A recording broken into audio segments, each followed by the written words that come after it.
ఈ వీడియోలో matrix multiplication ఎలా చేయాలో చూపిస్తాను. సో ఫస్ట్ ఆఫ్ ఆల్ ఇక్కడ ఏసీ ప్రెస్ చేసిన తర్వాత ఇక్కడ మెనూలోకి వెళ్తాము.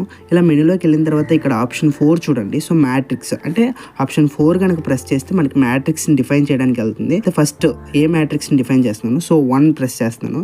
సో 1 ప్రెస్ చేస్తే ఎన్ని రోస్ ఎన్ని కాలమ్స్ అని అయితే నన్ను అడుగుతుంది. సో 2 అని ప్రెస్ చేస్తున్నాను. So 2 rows 2 columns. సో నేనైతే మ్యాట్రిక్స్ డిఫైన్ చేయడానికి ఇలా నెంబర్స్ నొక్కుతున్నాను. మ్యాట్రిక్స్ డిఫైన్ అయిన తర్వాత ఇక్కడ ఏసీని ప్రెస్ చేయండి. సో ఇప్పుడు మ్యాట్రిక్స్ ఏ అయితే డిఫైన్ చేసాము. సో మ్యాట్రిక్స్ బీని కూడా డిఫైన్ చేయాలి కాబట్టి ఇక్కడ ఆప్షన్ ప్రెస్ చేస్తే number 1 option so define matrix అని ఉంది కదా. సో డిఫైన్ మ్యాట్రిక్స్లోకి వెళ్ళిన తర్వాత సో మనం మ్యాట్రిక్స్ బీని డిఫైన్ చేయాలనుకుంటున్నాం కాబట్టి 2 ప్రెస్ చేయండి. సో ఎన్ని రోస్ ఎన్ని కాలమ్స్ అని అడుగుతుంది. 2 రోస్ 3 కాలమ్స్ అని ఎంటర్ చేశాను. సో నేనైతే నెంబర్స్ని ర్యాండమ్గా ఎంటర్ చేస్తున్నాను.